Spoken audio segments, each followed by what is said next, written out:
Tanzanie, la présidente Samia Suluhu Hassan crée une commission d'enquête après les manifestations post-électorales. Des centaines de personnes ont été arrêtées et inculpées pour trahison pour y avoir participé. Elles risquent la peine de mort. On fait le point.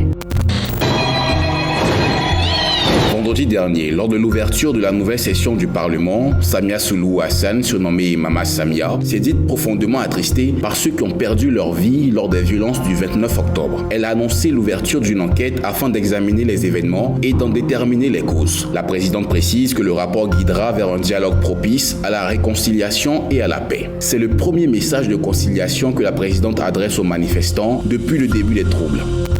Le 29 octobre, jour d'élections présidentielles et législatives, des milliers de Tanzaniens prennent la rue pour dénoncer les dérives autoritaires de Samia Suluhu Hassan. Internet est coupé. Les manifestations sont durement réprimées. Plus de 1000 personnes sont tuées, selon l'opposition. À la suite de ce scrutin que des observateurs ainsi que l'opposition décrivent comme frauduleux, Mama Samia est élue avec 97,66% des voix. Le gouvernement tanzanien n'a toujours pas communiqué de bilan de ces violences électorales. Une semaine avant le discours de la présidente, plus de 200 personnes ont été inculpées pour trahison.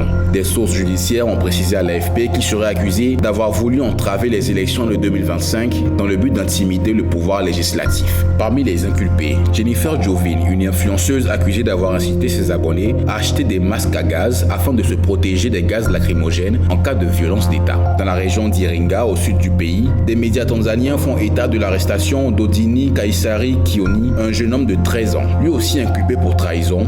Il risque la peine de mort. Lors de son allocution au Parlement, Mama Samia a déclaré: Je comprends que nombre de jeunes arrêtés et accusés de trahison ignoraient la portée de leurs actes. En tant que maire de la nation, j'enjoins aux forces de l'ordre et plus particulièrement au bureau du directeur de la police d'examiner attentivement la gravité des infractions commises par nos jeunes. Quant à ceux qui ont manifestement suivi le mouvement sans intention criminelle, laissez-les effacer leurs erreurs.